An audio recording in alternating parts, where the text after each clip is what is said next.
In the Golden Kingdom of Valdoria, where ancient traditions clash with modern secrets, a single gunshot in the palace gardens would shatter centuries of royal protocol. Captain Marcus Thorne had served the crown for 15 years without question, but when young Prince Alexander whispered the name of his sister's attacker through tears of rage, the loyal guard faced an impossible choice. Some truths are worth breaking every rule for, even if it means pointing a weapon at someone who should be untouchable. What happens when the protector becomes the threat, and the victim holds the key to a conspiracy that could topple the throne itself?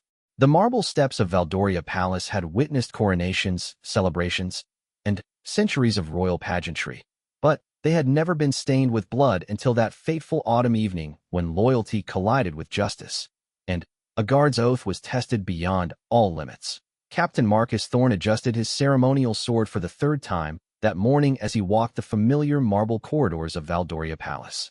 The autumn sunlight streamed through the towering windows, casting long shadows across the polished floors that had been walked by kings and queens for over 4 centuries.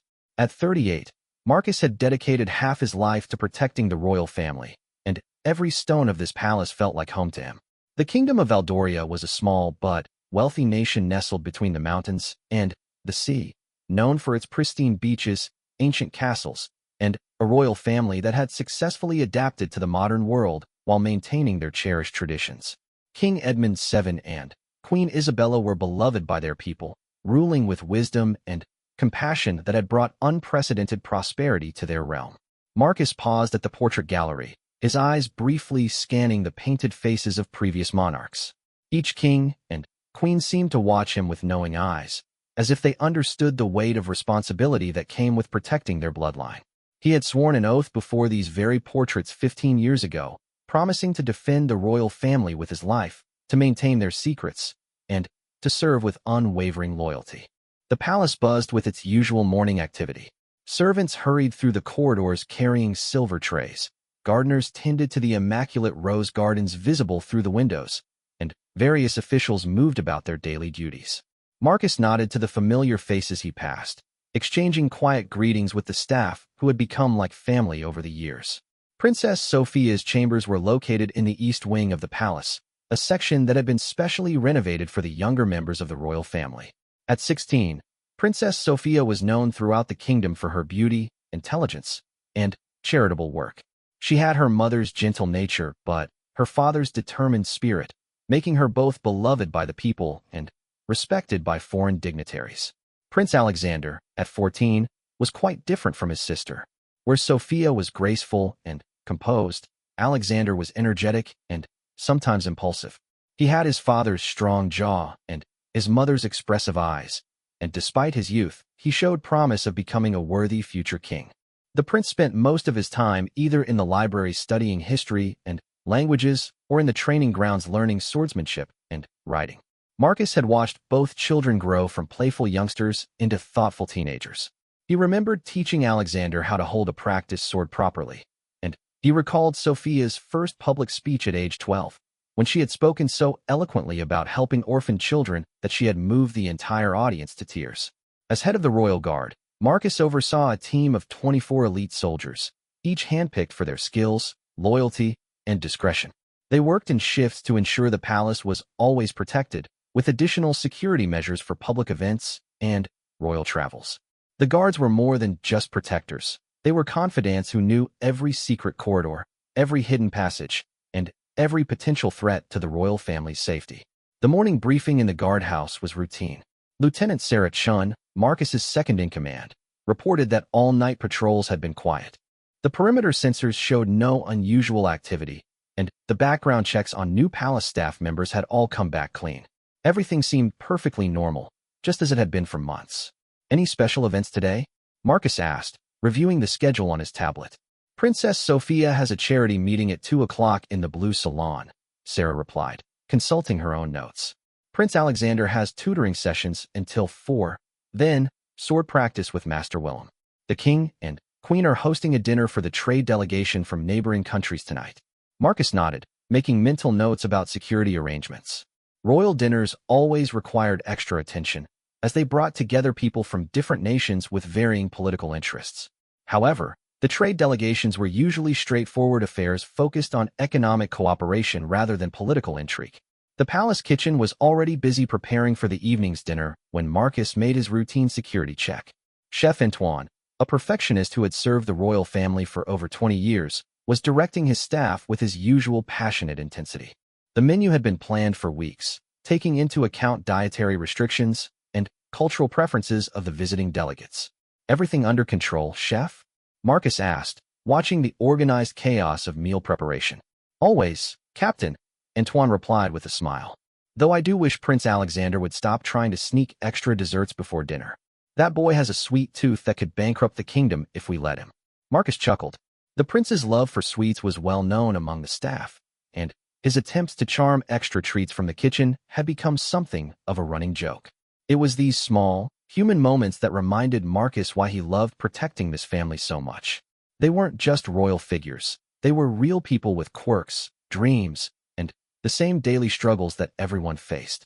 The afternoon brought its usual rhythm of activities. Marcus stationed guards at appropriate positions throughout the palace, ensuring that each member of the royal family could go about their day safely while maintaining their privacy. He personally oversaw Princess Sophia's charity meeting, standing discreetly outside the Blue Salon while she discussed plans for a new children's hospital with representatives from various humanitarian organizations. Princess Sophia's passion for helping others had always impressed Marcus. Unlike many young royals who participated in charity work merely for appearance, Sophia genuinely cared about making a difference. She studied the proposals carefully, asked thoughtful questions, and often suggested improvements that showed her deep understanding of the issues at hand. Prince Alexander's sword practice session in the palace courtyard was equally routine. Master Willem, a retired military officer who had served the kingdom with distinction, put the young prince through his paces with both practice weapons and physical conditioning. Alexander was becoming quite skilled, showing natural talent that reminded Marcus of the prince's grandfather, who had been known as one of the finest swordsmen in the kingdom's history. "His form is improving dramatically," Master Willem told Marcus during a brief break in the session. "The boy has good instincts and the discipline to follow through on training.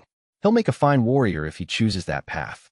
Marcus watched Alexander practice his defensive stances, noting how the prince's movements were becoming more fluid and confident. Physical training was considered an essential part of royal education, not because the royals were expected to personally fight battles, but because it taught discipline, confidence, and respect for the warriors who protected the kingdom. As evening approached, the palace transformed in preparation for the diplomatic dinner. The formal dining hall was adorned with fresh flowers, fine china, and crystal glasses that caught the light from the magnificent chandeliers. The visiting delegation included trade ministers and cultural attaches from 3 neighboring kingdoms, all of whom had arrived earlier in the week for negotiations about expanded commercial partnerships. The security arrangements for the dinner required coordination between Marcus's team and the diplomatic security details that accompanied the visiting officials. Each delegation had brought their own protection officers, creating a complex web of security protocols that had to be carefully managed to avoid conflicts while ensuring everyone's safety. Marcus positioned himself strategically where he could observe both the dining hall and the adjacent corridors. The conversations during dinner were conducted in multiple languages, with interpreters helping to facilitate discussions about trade routes, cultural exchanges, and mutual defense agreements. King Edmund and Queen Isabella were gracious hosts, ensuring that each guest felt welcomed while skillfully guiding conversations toward productive outcomes. Princess Sophia and Prince Alexander both attended the dinner, as their education included learning diplomatic protocol and international relations. Sophia engaged the guests with thoughtful questions about their homelands and cultures, while Alexander listened carefully, occasionally asking questions that showed his growing understanding of political complexities. The evening proceeded smoothly, with each course of the meal accompanied by pleasant conversation and growing agreements between the kingdoms. Marcus allowed himself to relax slightly, appreciating how these diplomatic events showcased the best aspects of royal leadership. The ability to bring different peoples together in friendship and cooperation was perhaps the most valuable skill any monarch could possess. As the dinner concluded and guests began to retire to their quarters, Marcus conducted his final security sweep of the evening. The visiting delegations were housed in the palace's guest wing, with their security details maintaining watch throughout the night. Everything appeared perfectly normal, and Marcus felt satisfied that another successful day had passed without incident. However, as he made his way through the quieter sections of the palace, Marcus noticed something unusual. A light was still on in Princess Sophia's study, which was odd since she typically retired earlier on school nights. Concerned, but not alarmed, he decided to check if everything was all right, thinking perhaps she had simply forgotten to turn off the lamp while finishing some homework or correspondence. What Marcus discovered when he quietly approached the study would change everything he thought he knew about the royal family he had sworn to protect. The events that were about to unfold would test every principle he held dear and force him to make choices he never imagined he would face. The peaceful kingdom of Valdoria was about to be shaken to its very foundations, and Marcus Thorne would find himself at the center of a storm that would challenge not just his loyalty, but his very understanding of right and wrong. The soft glow from Princess Sophia's study window cast an eerie light across the marble floor as Marcus approached. His footsteps, usually confident and measured, became cautious as an inexplicable sense of unease settled over him. In 15 years of service, he had learned to trust his instincts, and something about this moment felt different, wrong somehow. As he drew closer to the partially open door, Marcus could hear muffled sounds from within. At first, he thought perhaps the princess was crying, which would not be unusual for a teenager dealing with the pressures of royal life and upcoming examinations. However, the sounds were accompanied by what seemed like whispered conversations, and Marcus realized that Sophia was not alone in her study. Following proper protocol, Marcus announced his presence with a gentle knock on the doorframe. "Your Highness, is everything all right? I noticed your light was still on." The sounds from within the room stopped abruptly, followed by a moment of complete silence that made Marcus's pulse quicken. His hand instinctively moved toward his weapon, not from any specific threat, but from years of training that had taught him to be prepared for any situation. "I'm fine, Captain Thorne," came Princess Sophia's voice, but it sounded strained, different from her usual confident tone. "Just finishing some correspondence. I'll be retiring shortly." Marcus frowned. The princess's voice lacked its normal warmth, and there was something forced about her response. Moreover, he was certain he had heard at least one other voice in the room moments before, yet Sophia was claiming to be alone. His training told him to investigate further, but royal protocol demanded that he respect the privacy of family members unless there was clear evidence of danger. "Very well, Your Highness," Marcus replied, but instead of leaving, he remained near the door, listening carefully for any additional sounds that might indicate trouble. Several minutes passed in silence before Marcus heard movement again. This time, he distinctly heard footsteps that were too heavy to belong to the princess, followed by what sounded like a window being opened. The study was located on the second floor of the palace, with windows that overlooked the rose gardens, making it possible but dangerous for someone to enter or exit through them. Marcus's concern escalated to alarm. Without hesitation, he pushed the study door open and stepped inside, his hand now firmly gripping his weapon. "Your Highness, I'm entering to conduct a security check." The scene that greeted Marcus in the softly lit study would be burned into his memory forever. Princess Sophia sat in her chair behind the ornate wooden desk, her usually perfect hair disheveled and her dress torn at the shoulder. Tears streamed down her face, and her hands trembled as she attempted to compose herself. The window behind her was indeed open, with the curtains billowing in the night breeze, and it was clear that someone had recently departed through that route. "Princess Sophia," Marcus said, his voice gentle but urgent as he quickly scanned the room for any remaining threats. "What happened here? Are you injured?" Sophia looked up at him with eyes that held a mixture of fear, shame, and something else that Marcus couldn't quite identify. She opened her mouth to speak, then closed it again, as if struggling to find words for what she had experienced. "Please, Captain Thorne," she whispered finally. "I just want to forget this happened. Can't we pretend you never saw anything?" Marcus's heart sank as the implications of the scene before him began to register. The torn dress, the open window, the princess's emotional state, and her desperate plea for secrecy all pointed towards something that filled him with rage and protective fury. As both a guard and a man who had watched Sophia grow up, Marcus felt a burning desire to find whoever had hurt her and make them pay. "Your Highness," he said, kneeling beside her chair to speak at her eye level, "I need you to know that whatever happened here, it's not your fault, and you're safe now. But I also need to know who did this so I can protect you and ensure it never happens again. Sophia shook her head vigorously. You don't understand, Captain. If this gets out, it will destroy everything. The trade agreements, the kingdom's reputation, my family's honor. Promise me you won't tell anyone.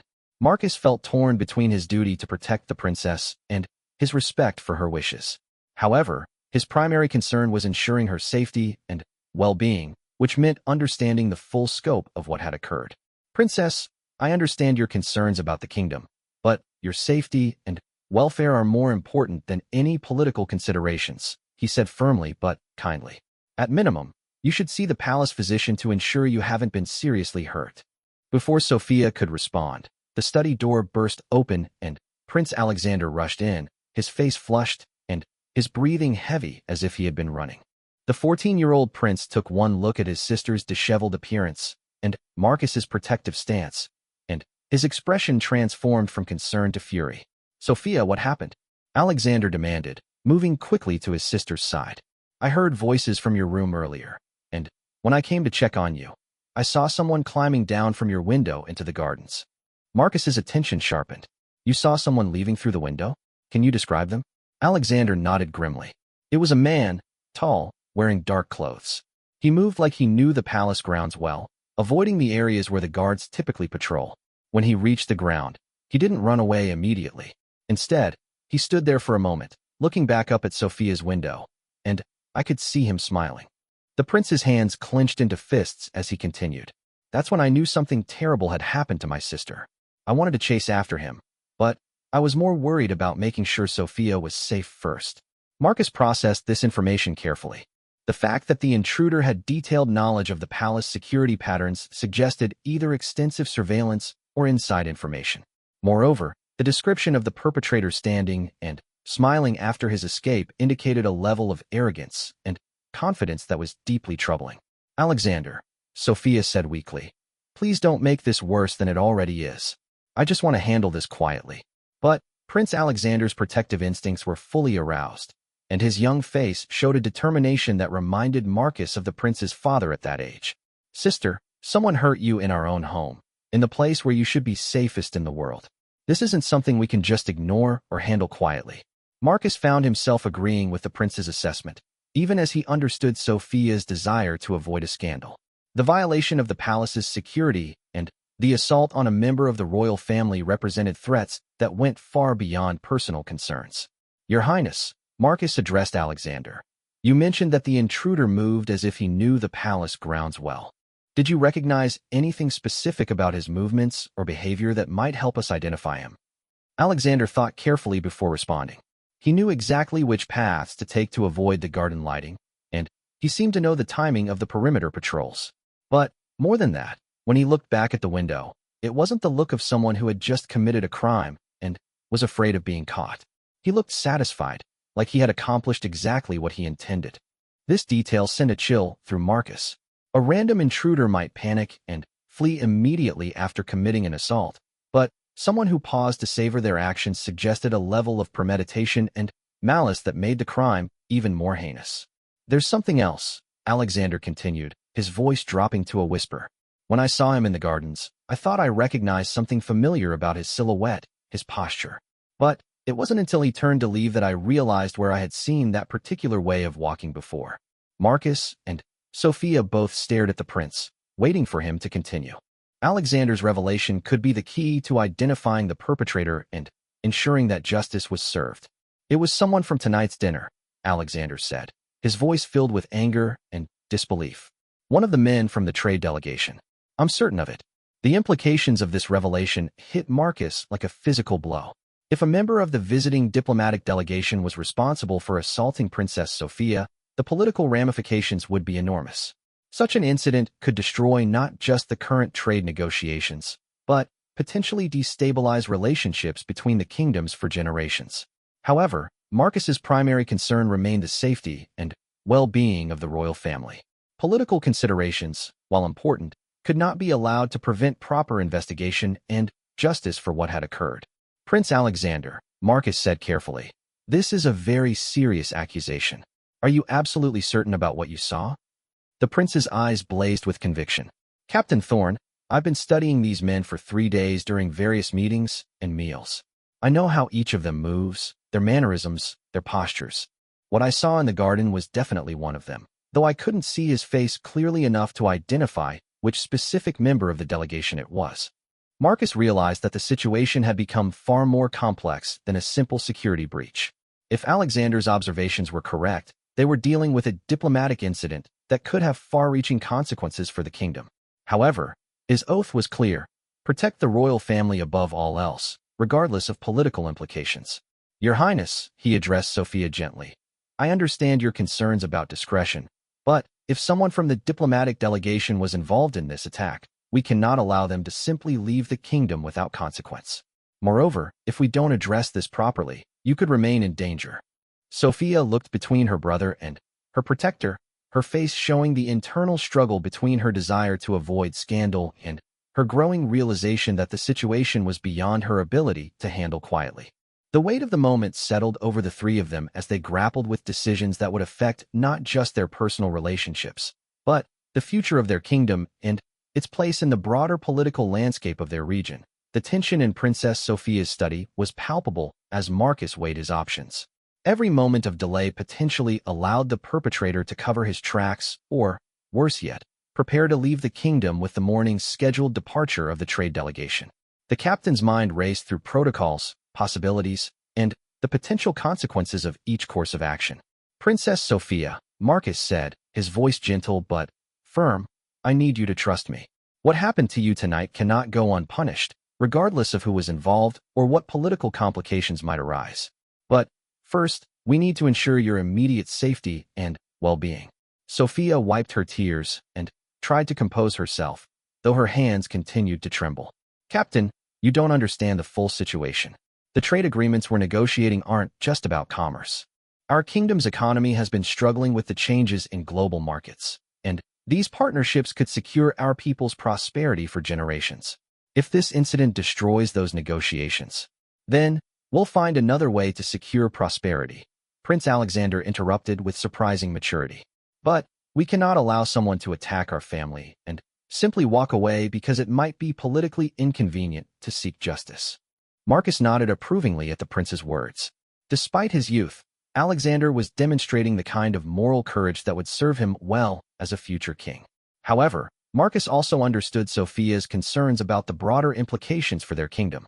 Your Highnesses, Marcus said carefully, there may be a way to handle this situation that protects both the kingdom's interests and ensures appropriate justice is served. But it will require careful planning and absolute discretion from all involved parties. Before either royal sibling could respond, Marcus heard footsteps approaching in the corridor outside. His hand moved instinctively to his weapon as he motioned for silence. The footsteps were measured and deliberate, suggesting someone who belonged in the palace rather than an intruder. But, given the evening's events, Marcus was taking no chances. A gentle knock on the door was followed by a familiar voice. Captain Thorne? I saw lights in this wing and wanted to ensure everything was secure before retiring. It was Lieutenant Sarah Chun, Marcus's second-in-command, conducting her routine final security check of the evening. Marcus realized that her arrival might actually be fortuitous, as he would need trusted assistance to handle the complex situation that was developing. One moment, Lieutenant, Marcus called out, then turned to address the royal siblings. With your permission, I'd like to bring Lieutenant Chun into our confidence. She's absolutely trustworthy, and we may need additional support to investigate this matter properly. Both Sophia and Alexander nodded their agreement, understanding that the situation had grown beyond what any one person could handle alone. Marcus opened the door and gestured for Sarah to enter, quickly closing it behind her. Lieutenant Chen's experienced eyes immediately assessed the scene before her. She noted Princess Sophia's disheveled appearance, the open window, and the tense atmosphere in the room. Her expression remained professionally neutral, but Marcus could see the concern and anger flickering in her eyes as she pieced together what had likely occurred. Lieutenant, Marcus said quietly, we have a situation that requires both immediate action and absolute discretion. Someone assaulted Princess Sophia tonight, and Prince Alexander believes the perpetrator was a member of the visiting trade delegation. Sarah's jaw tightened, but she maintained her composure. What do you need from me, Captain? Marcus appreciated his lieutenant's professionalism and readiness to act. First, I want you to conduct a discreet security review of the diplomatic quarters. Don't alarm anyone, but observe whether all delegation members are present and accounted for. Look for any signs of recent outdoor activity, mud on shoes, disheveled clothing, anything that might indicate someone recently returned from an unauthorized excursion. Understood, Captain, Sarah replied. What about the scene here? Should we preserve any evidence? Marcus glanced at Princess Sophia, who looked uncomfortable with the clinical discussion of her traumatic experience. However, he knew that proper evidence collection might be crucial for identifying and prosecuting the perpetrator. Princess, I know this is difficult, but if we're going to pursue justice, we need to document everything properly, Marcus said gently. Lieutenant Chun has extensive training in crime scene investigation, and she can gather evidence while ensuring your privacy and dignity are respected. Sophia hesitated for a moment, then nodded slowly. If it will help catch whoever did this and prevent it from happening to anyone else, then yes. But I want your word that this information will be handled with the utmost discretion. You have it, Your Highness, both Marcus and Sarah replied simultaneously. While Lieutenant Chun began her careful examination of the study, looking for fingerprints, fabric fibers, or other physical evidence that might identify the intruder, Marcus turned his attention to developing a broader investigation strategy. Prince Alexander, Marcus said, I need you to think very carefully about what you observed tonight. You mentioned recognizing the intruder's posture and movement patterns. Can you narrow down which members of the delegation it might have been? Alexander closed his eyes, concentrating on recalling the details of what he had witnessed. The delegation includes 5 men and 2 women. Based on the height and build of the person I saw, it had to be one of the men. Minister Hendrik from the Northern Kingdom is too short, and Ambassador Chun is much broader in the shoulders.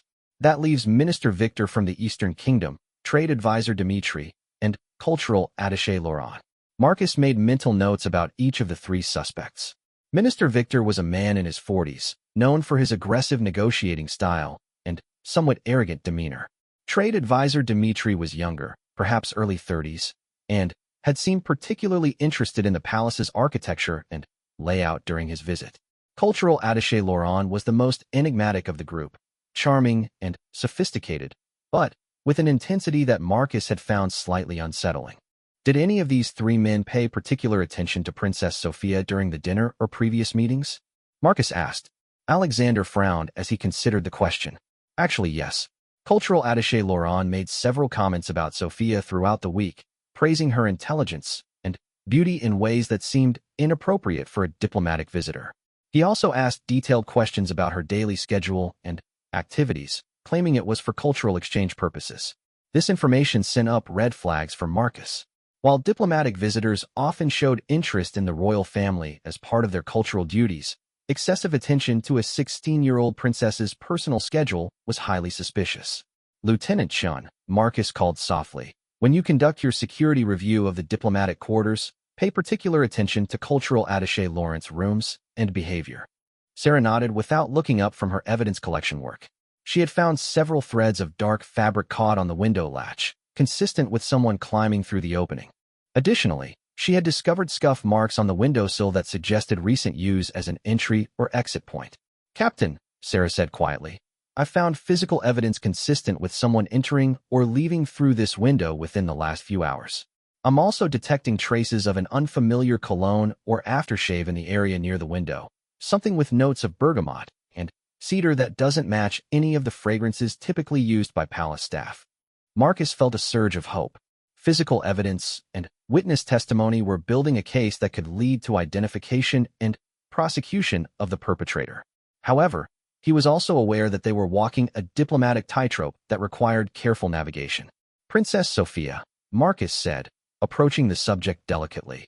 Without going into details that might be painful for you to discuss, is there anything about your attacker that you can tell us? His voice, his height, any distinguishing features or characteristics? Sophia shuddered slightly but seemed determined to help with the investigation. He was tall, probably around 6 feet. His voice had a slight accent, not one of our local dialects, but educated, refined. He smelled of that cologne Lieutenant Chun mentioned, very distinctive. And she paused, gathering courage to continue. Take your time, Your Highness, Marcus said gently. He knew things about me that he shouldn't have known, Sophia continued. Personal details about my daily routine, my favorite places in the palace, even some of my private interests that aren't publicly known. This wasn't a random attack. He had been planning this, studying me. The implications of this revelation were chilling. The attack wasn't a crime of opportunity, but a calculated assault by someone who had invested significant time and effort in learning about Princess Sophia's habits and vulnerabilities. This confirms our suspicions about someone from the diplomatic delegation, Marcus said grimly. They've had access to the palace for several days, opportunities to observe routines, and gather information under the guise of cultural interest. Prince Alexander's face darkened with anger. When I find out which one of them did this to my sister, I'm going to challenge him to a duel and run him through with my sword. Alexander, no, Sophia said quickly. Violence will only make this situation worse. Marcus agreed with the princess. Your Highness, I understand your anger, and your desire to protect your sister is admirable. However, we need to handle this through proper legal channels, not personal vengeance. Justice served properly will be more satisfying and more permanent than any action taken in anger. As Lieutenant Chun completed her evidence collection and prepared to conduct her discreet investigation of the diplomatic quarters, Marcus began formulating a plan that would expose the perpetrator while minimizing political damage to the kingdom. However, he was about to discover that the situation was even more complex and dangerous than any of them had imagined. The assault on Princess Sophia was not an isolated incident, but part of a larger conspiracy that threatened not just the royal family, but the very stability of the kingdom of Valdoria itself. Lieutenant Sarah Chun moved through the palace corridors with practiced stealth, her soft-soled boots making no sound on the marble floors as she approached the diplomatic guest wing. The ornate hallway was dimly lit by emergency lighting, creating long shadows that provided perfect cover for her investigation. Each delegation member had been assigned a suite of rooms befitting their status, with private sitting areas, bedrooms, and bathrooms that afforded both comfort and privacy. As Sarah approached the first suite, belonging to Minister Victor from the Eastern Kingdom, she noticed light seeping from under the door. This was unusual, as it was well past midnight, and most guests typically retired early after long days of negotiations. She pressed her ear carefully to the door and heard the unmistakable sounds of someone pacing back and forth, occasionally muttering in a language she didn't recognize. Moving to the next suite, assigned to Trade Advisor Dmitri, Sarah found everything quiet and dark. However, when she knelt to examine the area around the door, she discovered traces of garden soil on the carpet, as if someone had recently entered with muddy shoes and attempted to clean them quickly but incompletely. The third suite belonged to cultural attaché Laurent, and it was here that Sarah's investigation took a disturbing turn. The sitting room was dark, but she could hear water running in the private bathroom, suggesting someone was showering at an unusual hour. More concerning were the clothes she observed through the partially open bedroom door, crumpled on the floor in a manner that suggested they had been hastily removed. Sarah carefully photographed everything she observed, using specialized low-light equipment that wouldn't create any telltale flashes. The evidence was circumstantial but compelling, particularly when combined with Prince Alexander's eyewitness account and the physical evidence from Princess Sophia's study. Meanwhile, back in the study, Marcus was grappling with the broader implications of the situation. If a diplomatic guest was indeed responsible for assaulting Princess Sophia, the incident could destroy relationships between kingdoms and potentially destabilize the entire region. However, allowing such a crime to go unpunished would send an even worse message about the kingdom's willingness to protect its own people. Captain Thorne, Princess Sophia said quietly, I've been thinking about what happened tonight, and I remember something else. When the man left, he said something that didn't make sense to me at the time, but now seems important. Marcus turned his full attention to the princess. What did he say, Your Highness? He told me that this was just the beginning, that my family's time of prosperity and peace was coming to an end, Sophia recounted, her voice steady despite the traumatic nature of the memory. He said that certain people were tired of our kingdom's growing influence, and that steps were being taken to put us back in our proper place. Prince Alexander's eyes widened with alarm. Sophia, that sounds like more than just a personal attack. It sounds like he was threatening our entire kingdom. Marcus felt a chill run down his spine. What had initially appeared to be a single criminal act was beginning to look like something far more sinister, a deliberate attempt to destabilize the royal family and weaken the kingdom's political position. Your Highnesses, Marcus said grimly. I think we're dealing with more than just an assault. This may be part of a coordinated effort to undermine your father's reign and damage the kingdom's international standing. Before anyone could respond, the study door opened quietly, and Lieutenant Chen slipped inside, her face grave with the weight of what she had discovered during her investigation. Captain, she reported in low tones, I found evidence suggesting that at least one member of the diplomatic delegation was outside the palace tonight. Trade advisor Dmitri has garden soil on his carpet, and cultural attaché Laurent was showering at a very unusual hour, with hastily discarded clothing in his room. Minister Victor appears to be awake and agitated, pacing in his suite. Marcus processed this information, realizing that they might be dealing with multiple conspirators rather than a single perpetrator. The coordination required for such a plan suggested extensive preparation and significant resources. There's something else, Captain, Sarah continued. While conducting my investigation, I overheard a fragment of conversation from Minister Victor's suite. He was speaking in his native language, but I caught enough to understand that he was reporting to someone about Phase 1 being complete and asking for instructions about Phase 2. The revelation hit the room like a thunderbolt. They weren't dealing with a crime of passion or even a calculated personal attack, but rather the first stage of what appeared to be a comprehensive plot against the royal family and the kingdom itself. We need to inform the king immediately, Prince Alexander declared, his young voice filled with determination and concern. Alexander's right, Sophia agreed, despite her earlier reluctance to involve others. If this is part of a larger conspiracy, father needs to know so he can protect himself and mother, as well as take appropriate action to safeguard the kingdom. Marcus found himself facing a decision that would define not just his career, but potentially the future of Valdoria itself. The evidence was mounting that they were dealing with a serious threat to national security disguised as a diplomatic mission. However, acting on incomplete information could create an international incident with far-reaching consequences. Lieutenant Chen, Marcus said decisively, I want you to quietly wake 2 of our most trusted guards and have them discreetly increase security around the king and queen's chambers. Don't alarm them or explain the full situation yet, but ensure they're protected in case this conspiracy involves immediate threats to their safety. Understood, Captain, Sarah replied, already moving toward the door. Wait, Marcus added. Also, quietly secure all exits from the diplomatic wing. No one leaves without our knowledge, but make it look like routine security protocols rather than a lockdown. As Lieutenant Chen departed to carry out her orders, Marcus turned back to the royal siblings. Your Highnesses, we're going to wake your parents and brief them on the situation, but first, I need both of you to understand that we're entering extremely dangerous territory. If this is indeed a conspiracy involving multiple foreign agents, they may be willing to escalate their actions if they feel cornered. Princess Sophia nodded gravely. Captain, whatever the risks, we can't allow these people to continue threatening our family and our kingdom. If we don't act now, who knows what Phase 2 of their plan might involve. Prince Alexander's expression had transformed from boyish anger to mature resolve. Captain Thorne, my sister is right. We have a responsibility to protect not just ourselves, but all the people of Valdoria. If foreign agents are operating within our own palace, targeting our family, then we need to stop them before they can do even more damage. Marcus felt a surge of pride at the courage and wisdom being displayed by both young royals. Despite their youth and the traumatic events of the evening, they were demonstrating the kind of leadership qualities that would serve the kingdom well in the years to come. Very well, Marcus said. We'll proceed carefully, but decisively. Our first priority is ensuring the immediate safety of the entire royal family.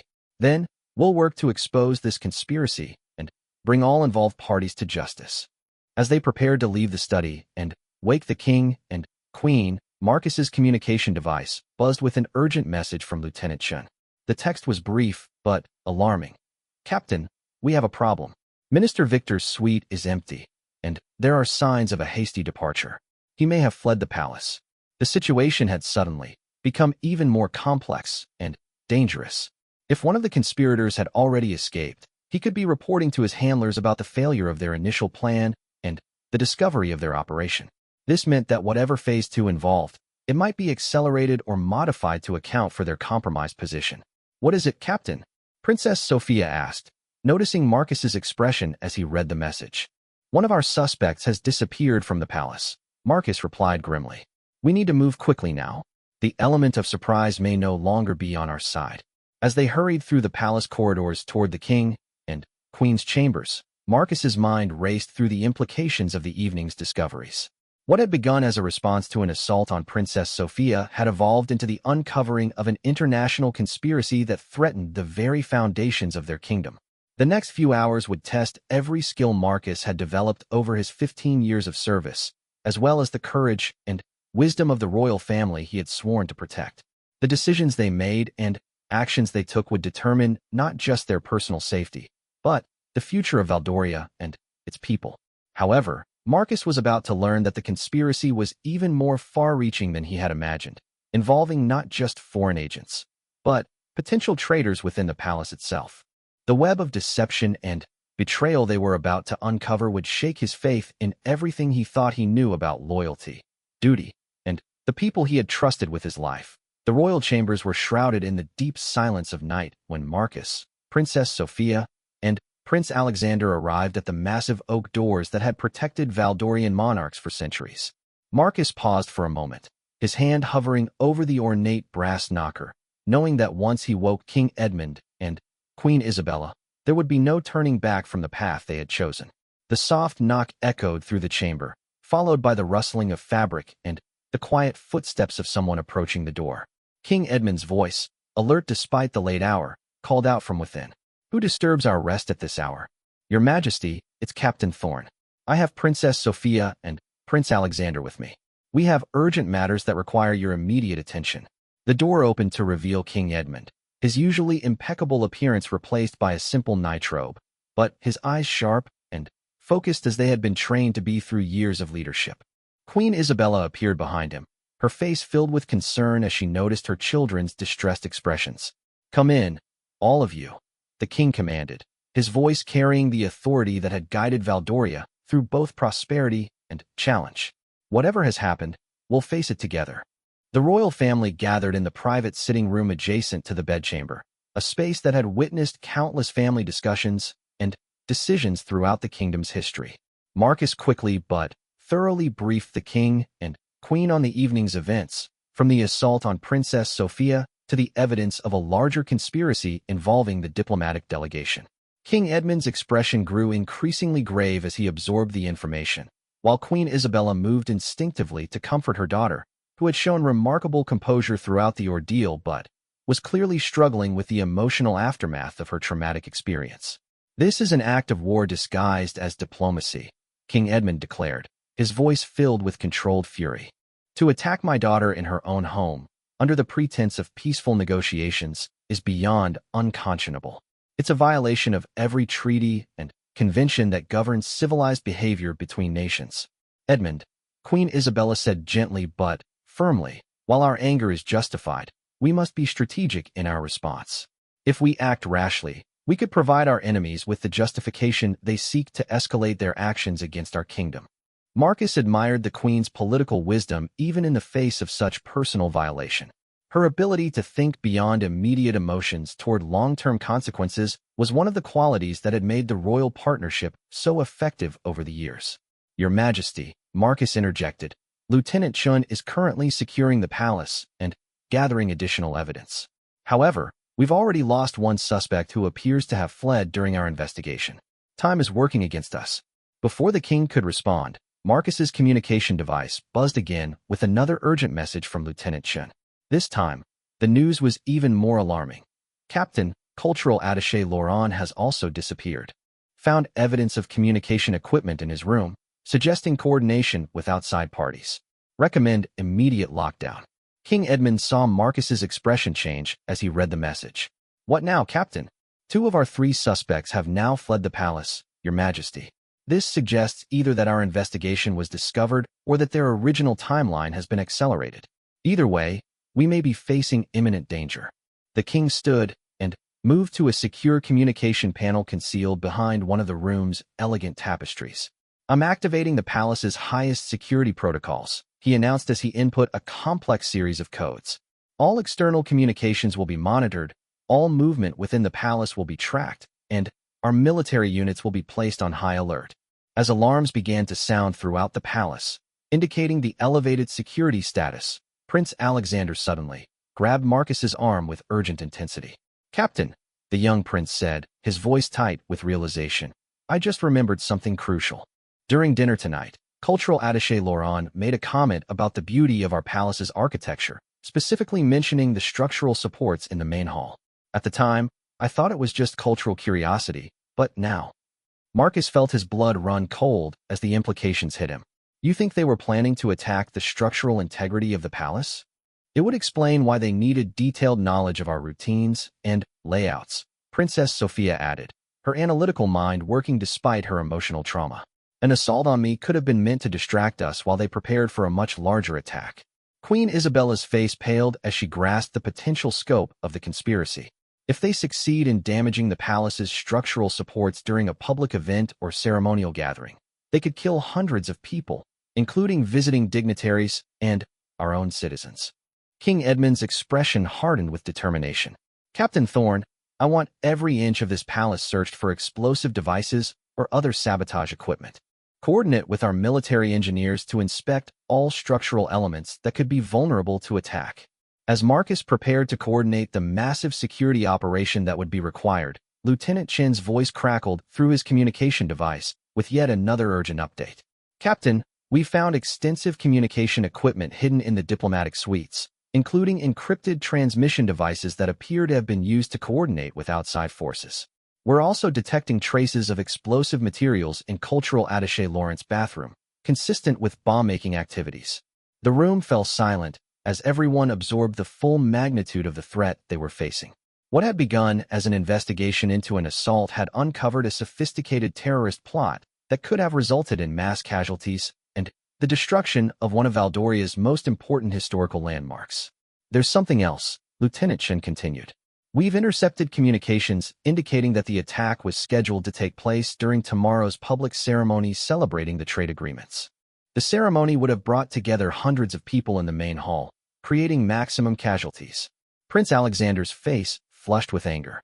"They used the pretense of peace negotiations to plan mass murder in our own home." King Edmund moved to another concealed panel and began inputting additional security codes. "I'm canceling tomorrow's ceremony and activating our emergency response protocols. Captain Thorne, I want every member of the remaining delegation questioned immediately. If there are other conspirators among our guests, we need to identify them before they can escape or cause further damage." As Marcus prepared to carry out the king's orders, Princess Sophia spoke up with quiet determination. "Father, I want to be involved in questioning the remaining delegation members. If Laurent was indeed my attacker, he may have shared information with his co-conspirators that could help us understand the full scope of their plan." "Absolutely not," Queen Isabella said firmly. "Sophia, you've been through enough trauma tonight. You need to rest and recover, not expose yourself to further danger." "Mother, with respect, I'm the only person who can identify Laurent's voice and mannerisms with certainty," Sophia replied. "If we're going to stop this conspiracy and prevent future attacks, we need every advantage we can get." Marcus found himself once again admiring the courage and wisdom of the royal children. Despite their youth and the traumatic events they had experienced, both Sophia and Alexander were thinking beyond their personal concerns toward the welfare of their kingdom and people.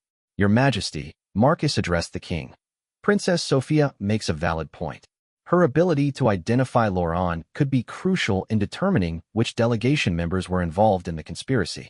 However, we can ensure her safety by having her observe the questioning from a secure location where she can hear voices and see suspects without being exposed to danger." King Edmund considered this proposal carefully before nodding his agreement. "Very well, but Princess Sophia will be protected by a full security detail at all times, and she can withdraw from the process immediately if she feels overwhelmed or threatened." As dawn began to break over the kingdom of Valdoria, casting the first light of a new day across the palace grounds that had nearly become the site of a devastating terrorist attack, Marcus reflected on the extraordinary events of the night. The assault on Princess Sophia had been horrific enough, but the discovery of the larger conspiracy had revealed the true scope of the threats facing the kingdom. The investigation and questioning of the remaining delegation members would ultimately reveal that the plot had been orchestrated by a coalition of neighboring kingdoms who felt threatened by Valdoria's growing economic and political influence. The trade negotiations had been a cover for what was essentially an act of war designed to destabilize the kingdom and eliminate its leadership. Cultural attaché Laurent was eventually captured at the border, along with evidence that tied him directly to both the assault on Princess Sophia and the planned bombing of the palace. His arrest, combined with the intelligence gathered from the communication equipment found in the diplomatic suites, led to the exposure of a network of agents and sympathizers that extended far beyond the original delegation. The trial that followed became an international sensation, with Laurent and his co-conspirators ultimately convicted of terrorism, assault, and conspiracy to commit mass murder. The evidence presented during the proceedings not only ensured justice for Princess Sophia, but also revealed the extent to which certain foreign powers had been willing to go to undermine Valdoria's sovereignty. Princess Sophia's courage in testifying against her attacker and participating in the investigation became an inspiration to people throughout the kingdom and beyond. Her willingness to confront her trauma in service of justice and the protection of others demonstrated the kind of leadership that would serve Valdoria well in the years to come. Prince Alexander's keen observations and protective instincts had been instrumental in uncovering the conspiracy, and his maturity throughout the crisis showed that he was developing into the kind of leader the kingdom would need in future challenges. For Captain Marcus Thorne, the events of that night reinforced his understanding that protecting the royal family meant more than just standing guard against obvious threats. It required vigilance, wisdom, and the courage to act decisively when faced with complex moral and political challenges. The Kingdom of Valdoria emerged from the crisis stronger and more unified, with a renewed appreciation for the importance of vigilance against those who would use deception and violence to achieve their political goals. The royal family's handling of the situation demonstrated both their personal courage and their commitment to the principles of justice and protection of their people. As Marcus stood once again at his familiar post in the palace corridors, watching over the family he had sworn to protect, he carried with him the knowledge that sometimes the greatest threats come disguised as friends, and that true loyalty requires the courage to act decisively when justice and protection of the innocent are at stake.